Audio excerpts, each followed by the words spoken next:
राष्ट्रवादीचे खासदार बाळामामा म्हात्रे आपल्यासोबत आहेत। आज काँग्रेसचे प्रदेशाध्यक्ष हर्षवर्धन सपकाळ यांची त्यांनी भेट घेतलेली आहे आणि इथे पोहोचलेले आहेत। नारायण चौधरी सुद्धा त्यांच्यासोबत आले होते, ते सुद्धा भाजपचे नेते आहेत। काय वेगळी समीकरणं भिवंडीमध्ये पाहायला मिळणार आहेत? उद्या महापौर होईल असं बोललं जात आहे। काय कशा पद्धतीने समीकरणं जुळली आहेत का? कारण 44चा जो फिगर आहे, मॅजिक फिगर, ती गाठता येणार आहे का? भिवंडीमध्ये जी सेक्युलर फ्रंटची स्थापना झाली आणि त्या विचाराने काँग्रेस आणि राष्ट्रवादी शरद पवार आम्ही एकत्र आहोत आणि गेल्या अनेक दिवसापासून 9 फेब्रुवारीला मी स्वतः आवाहन केलं होतं की जेही लोक सेक्युलर विचारांचे असतील त्यांनी आमच्यात सहभागी व्हावा, त्यांचं आम्ही स्वागत करू आणि त्यांचा सन्मानही करू। आणि त्याच्यामुळं आज नारायण चौधरी आणि त्यांचे काही सहयोगी हे सेक्युलर फ्रंटमध्ये आलेले आहेत आणि म्हणून आम्ही त्यांचं स्वागतही केलेलं आहे आणि नक्कीच त्यांचा सन्मानही करू। पण ते तुमच्याकडे येणार आहेत म्हणजे भाजप सोडून पक्षप्रवेश करतील काँग्रेसमध्ये किंवा राष्ट्रवादीमध्ये, किंवा नेमकी कशी समीकरणं असणार आहे? कारण जनतेमध्ये बराचसा संभ्रम आहे की आता उजव्यांकडून पाठिंबा घेऊन त्या ठिकाणी महापौर बसवला जातोय, मग आम्ही जी मतदान केलं ते त्याचा फायदा काय झाला? नाही, असं नाही। लोकांनी जे मतदान केलं, त्यांनी जो कौल दिला त्याचा सन्मान आम्ही करतोय ना। ॲक्च्युली त्यांचा सन्मान करतोय म्हणून हे सरकार बसतोय ना। कारण कालही आमचं म्हणणं होतं, आज आहे ना उद्या आहे, जो सेक्युलर विचारांचा पुरस्कार करेल, सन्मान करेल, त्यांना आम्ही सोबत घ्यायला तयार आहोत। चंद्रपूर अंबरनाथमध्ये जे काही घडलं त्याचा पूर्णपणे बदला या ठिकाणी भिवंडीमध्ये घेतला जाईल असं म्हणावं?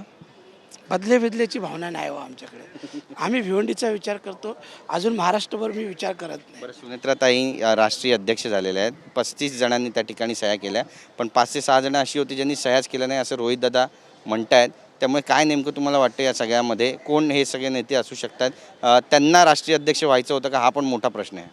नाही, तो त्यांच्या पक्षाचा विषय आहे, त्याच्यामुळे त्याच्याविषयी मी नाही बोललेलो बरं आहे, तो त्यांच्या पक्षाचा विषय। दादांचा घातपात झाला या संदर्भात तुम्ही बोलणार? कारण त्यामध्ये विषय असा आहे की जय पवार यांनी पण आता म्हटलं की ब्लॅक बॉक्स नष्ट होऊ शकत नाही। बरेचसे पुरावे असे आहेत ज्याच्यामुळे शंका कुशंका त्या ठिकाणी आणखी जास्त बळावत आहे। नाही, बघा, एक नक्की आहे की दादांच्या अपघातामागे अनेक लोकांचं म्हणणं आहे की घातपात झाल्याचा संशय आहे आणि एकंदरीत परिस्थिती बघितली तर माझ्या मनात त्याविषयी नक्की शंका आहे। तुम्ही भिवंडी वाड्याचे खासदार आहात, बऱ्याच दिवसांपासून तो रस्ता प्रलंबित आहे। मागच्या वेळी पण नागपूर अधिवेशनामध्ये चर्चेचा विषय होता, मी तुम्हाला प्रश्न विचारला होता की रस्ता कधीपर्यंत बनणार, कारण रस्ताच नाही आहे आणि खड्ड्याच आहेत सगळीकडे। बघा, त्या रस्त्याचं काम आता वेगाने चालू आहे। त्या रस्त्यांविषयी मी स्वतः मुख्यमंत्री देवेंद्र फडणवीस साहेब यांना भेटलो, त्यांनी चांगला प्रतिसादही दिला। मला वाटतं त्या ठेकेदाराला खूप मोठं पेमेंटही दिलं, त्याच्यामुळं आज ते काम खूप स्पीडमध्ये चालू आहे, त्याच्यामुळे तो काही विषय नाही। आणि भिवंडीला जी वाहतूक कोंडी होते एक्सप्रेस हायवेवर, समृद्धीचं जे काम सुरू आहे त्यानिमित्ताने, ही वाहतूक कोंडी कधी सुटणार आहे? हे वाहतूक कोंडी सुटेलच, कारण जोपर्यंत काम नाही होत पण सुटणार नाही आणि म्हणून येत्या काही दिवसात त्याच्याविषयी आमचं आंदोलन देखील असणार आहे। नक्कीच, म्हणजे तुम्ही आंदोलन करणार, तुम्ही स्वतः रस्त्यावर उतरणार? हो, स्वतः रस्त्यावर 2 ते 3 तास लागतात तिकडे पोहोचायला? स्वतः रस्त्यावर उतरणं, आंदोलन करणार। आणि दिबा पाटील यांना नाव दिलं गेलं नाही अजून नवी मुंबईला, तुम्ही आंदोलन पण केलं होतं। आचारसंहितेमुळे थांबलेलं आहे। जशी ठाणे जिल्हा परिषदची निवडणूक होऊन जाईल, पुन्हा या मागणीला जोर येईल आणि संघर्ष किंवा आंदोलन हे कुठल्याच परिस्थितीत थांबणारं नाही। धन्यवाद आमच्याशी बातचीत केल्याबद्दल। कॅमेरा पर्सन सिद्धेश नाईकसह गिरीश गायकवाड, TV9 मराठी, मुंबई।